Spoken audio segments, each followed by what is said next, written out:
to another episode of Pursuit. And today, as we get started, normally we like to start these with an icebreaker, but we have been running low. We've been really scraping the bottom of the barrel. So Harper, you had an idea for icebreaker this week. Yeah, so we've also realized we've probably worked through everyone's security questions on whatever website, any credit card information, all that. We've probably worked through all of your security questions. Mother's maiden name. Exactly, right, now somebody got me this where we can just draw a card, and we don't know what it is, and I think that adds to the suspense. It's a little bit of terror. Yeah, we know you can feel the suspense where you're at, obviously. If not, turn the volume up. Okay. Yes. All right. Ready? We ready? Here we go. Why did we just assume you're going to draw? Why can't I have that? Because that way I get to ask, and you have to answer first. Oh, great. Okay. Next week we can flip-flop. Got it. But I'm not going to be here. Okay, this is good. It actually goes with what what Dr. Gupta talked about. Right.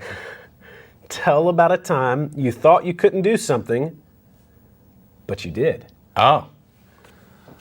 A time you thought you couldn't do something, but you did. Thought you could do something, but you did. Thought you couldn't do something. Sorry, but you did. Okay, got it. Yeah. All right. A time that you could do something and then you did. That wouldn't be as... Could do it and then you didn't. Yeah. That would be equally... So a time where you couldn't do something and then you did. Okay, so I can go probably the most recent. Okay. I am not a big fan of heights whatsoever. I don't mind being in a plane. I don't mind anything like that. But when it's like jumping off a high dive or something like that, that's kind of terrifying. So, pastors and the wives went away. We were at that lake house, and you guys had the bright idea of jumping off the really high upper deck into the water. And so you and Nate kind of just, I don't know, you looked fearless, but you did it. And then I'm up there, and Kivett's up there. And so I was like, I don't think I'm going to do this. And then I just kind of said, yeah, I think I'm going to. I just jumped off without thinking. Yeah. It was like, I can't stress enough how little thinking was involved in me jumping off that. And so, so doing that. And then the next one was us all jumping off together on the side. Synchronized. The synchronized diving. So that was something. I didn't think I could do it. I was almost down the steps, and I thought, nah, forget it, I'm doing it. I just ran off. But you had the unicorn swim trunks on, and you had to do it. I did. And I think that's what made Couldnt do it, because after Couldnt saw me do it, he goes, I can't let Rick do that in those ugly dad shorts, so he did it too. Yeah. So I feel like I helped him. To be fair, disclaimer, they weren't unicorn. That's just what came to me. Were they flamingo? What were they? I think there's unicorns on there, but we showed those on the screen one time before. We did. We'll have to do it again. So I think one of the things for me, I hate running. I don't know if you can tell, but I hate running. Doesn't make sense to me why you would run just for... Not even if you're being chased. You just give up. You just lay there. Yeah, it's one thing with sports, and even in sports, I kind of get to that point. Yeah, I'm done. Is there much running in golf? No, that's why I love it. Okay. You got a cart. You don't even have to walk. But yeah, so for me, like, running was a thing, but I started like doing that as a way of exercise, and I remember thinking, man, I'm not gonna be able to run a mile. Like whenever people talk, I ran a few miles, I'm like, what is wrong with you? Yeah. Why are you the way you are? Right. But yeah, so for me that was one thing. I can't do it, and then I did it, and I ran a mile, and felt like death was imminent, but it was fine. How long ago was that? Was that recent? Well, I did it again recently. Oh, okay. But it was like a couple years ago. Like, awesome. One of those things. Sydney's a big runner. She loves it, and I don't get it. But right. Do you guys run together? No. Okay. On treadmills. We can keep up better that way. All right. We'll take some time with your group to discuss something that you felt like you could not do, but that you actually did and actually were able to accomplish.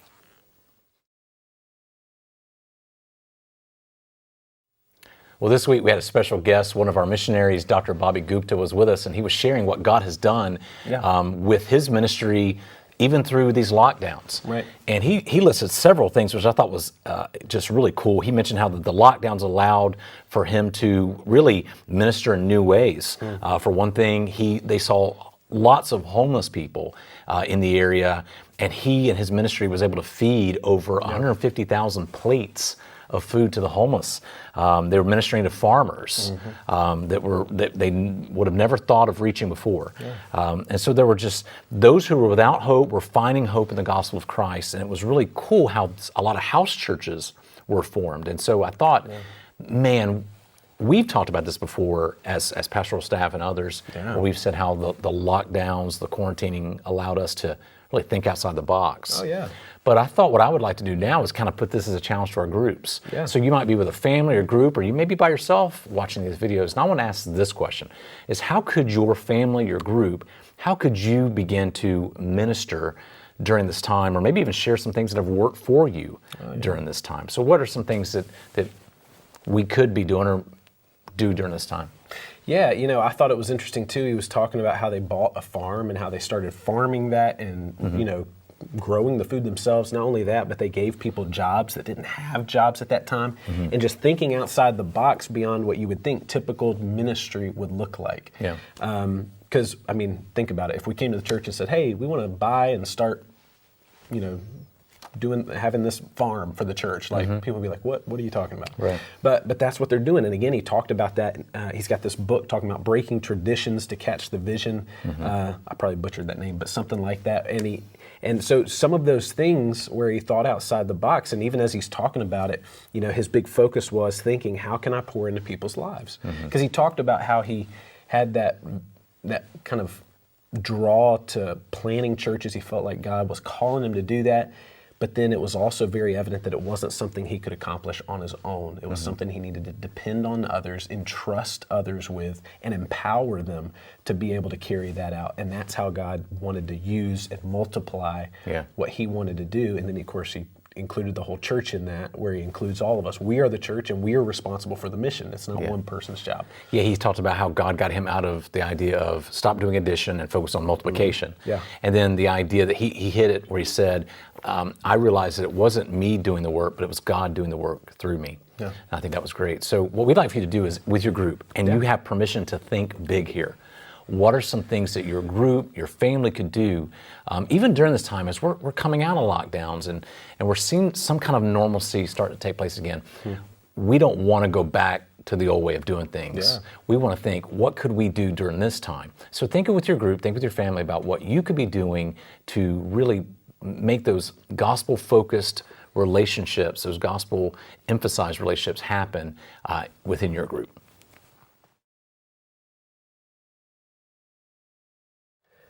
So again, as Dr. Gupta was talking about kind of entrusting others, having others included in that, something that hit me was kind of thinking of a lot of times we can be kind of unknowingly and ignorantly so being very selfish with the gospel in a way of, our mission statement is finding and pursuing life in Jesus. And sometimes we can get so focused on, once we found life in Jesus, our own individual pursuit of life in Jesus. But how are we also helping others pursue life in Jesus? How are we reaching out to others to help them find life in Jesus? And a lot of times it is one of those things where we think the pastors will do it, or the ministries will do it, or the church as a whole will do it whenever they have events or something. Yeah. But for me as an individual, I'll just take care of myself and make sure I'm doing pretty good and feel good about myself, and that's it. Right. But that's not it. And so, again, how can we be the church? How can we fulfill the Great Commission that we have been tasked with? And so as we're talking about this, one of the questions that came up is, who are the lost that are known kind of by your group, by your family? And we want to just kind of take some time for you to, you can name them if you feel comfortable, or at least in your head, just take some time to pray for this group so that it's something that's on your mind. You've got that group as accountability somewhat to help with that. But who are some of those people in your life? Yeah, I think it'd be very important. And you said you don't have to name them, and it's good if you want to keep it personal. But I think it's very important to have that idea that we have people around us. If we sat down and talked about who are the lost people you know versus, and the lost people I know, it's going to be a big group. And it may be that if you're thinking, I can't think of any lost people, that might be more of an impetus now for you to go, all right, I need to be reaching out more. I need to meet with my neighbors more, and so forth like that. So we'd like for you to talk to your group, your family group right now, and start thinking of people who don't know Christ, and then pray for them. Pause the video and take some real dedicated time right now to pray that God will, number one, open up their eyes to believe the gospel. Number two, use you in that if he sees fit. Again, it's God doing the work through us, not us doing the work. So take some time right now with your group, name some names, write these things down, and then begin to pray for those lost in that group.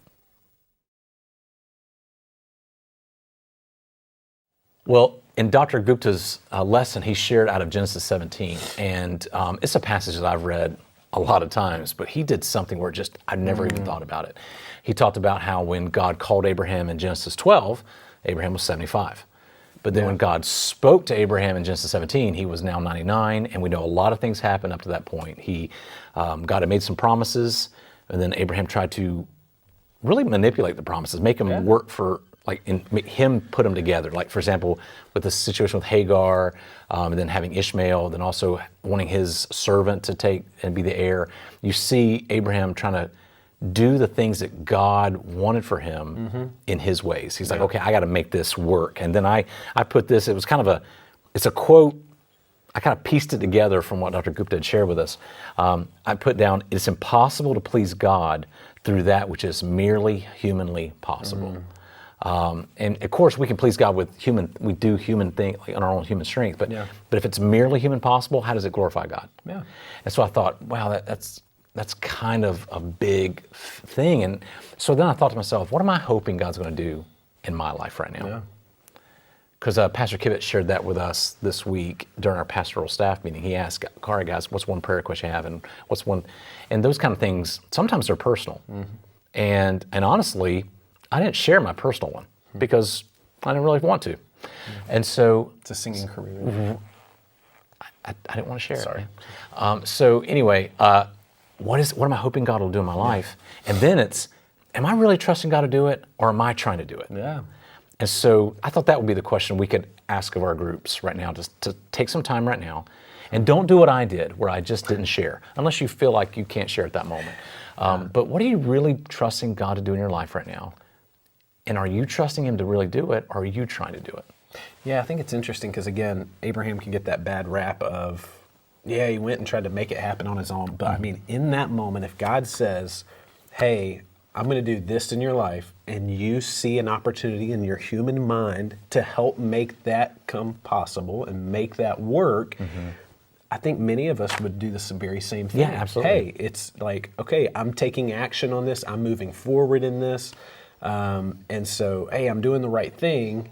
Because, and again, it comes back to that we feel like we have to be involved. We feel like we have to have a part to play in it. And we have, we feel like we bring this to the table. And so in Abraham, his reasoning and his figuring this out, how it could work out humanly possible. But yeah, I mean, you think of talking about insufficient and, even going back to our icebreaker, what you think you couldn't do, and then you're able to do it. Like for him, I'm not going to be able to have kids. We're old. Like, God, you know how this works. Like, this isn't going to work out. And so, even as Dr. Gupta was talking about I thought about that, how do we often feel insufficient? And we have these weaknesses that we feel like, man, God cannot use them. Dr. Gupta shared for himself how he struggled through school. And I think now, very intellectual. He written books, and you just see how God's working in him through weaknesses. And man, that's unbelievable. And so in the same way, as we think of what we're hoping God to do in our lives, we're not limited by our weaknesses because we have God's strength to come alongside us. It's nothing in ourselves that we can do. So take some time right now with your group to discuss what are some of the things you're trusting God to do, and are you really trusting Him to do it?